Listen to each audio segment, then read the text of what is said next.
Le murmure des pages, la formation de l'acteur, Constantin Stanislavski. Chapitre 1er. Premier contact avec la scène.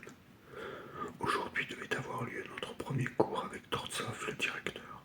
Nous étions tous très impatients de commencer, mais à notre grande surprise, il se contenta de nous annoncer qu'à seule fin de nous mieux connaître, il désirait nous voir donner un spectacle où chacun serait libre de jouer une scène de son choix.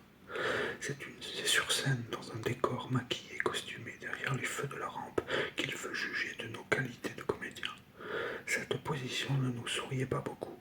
Quelques-uns, cependant, l'accueillirent avec enthousiasme, parmi lesquels Grisha Govorkov, qui avait déjà joué dans un petit théâtre, Sonia Veliaminova, une grande et jolie blonde, et Vania Viontsov, un garçon exubérant et dynamique. Puis peu à peu, nous nous sommes faits à l'idée de ce prochain essai. Les feux de la rampe devenaient plus tentants, et bientôt, cette représentation nous parut pleine d'intérêt.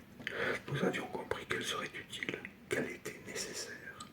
Mes deux amis, Paul Choustov et Léo Pouchkine, et moi, avions fait tout d'abord un choix très modeste. Vaudeville ou comédie légère. Mais tout autour de nous, on affichait de grands noms. Gogol, Ostrovski, Tchekhov.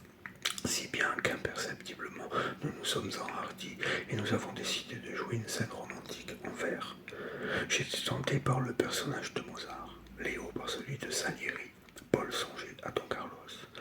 Puis nous avons commencé à parler de Shakespeare et mon choix se fixa sur Othello. Paul accepta de jouer Iago.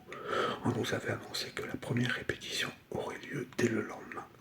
En rentrant chez moi, j'ai pris Othello et m'installant confortablement, j'ai commencé à lire mon texte.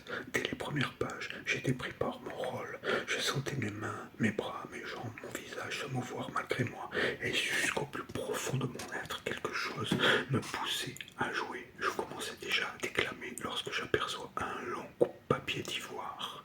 Je le glisse de ma ceinture comme une dague.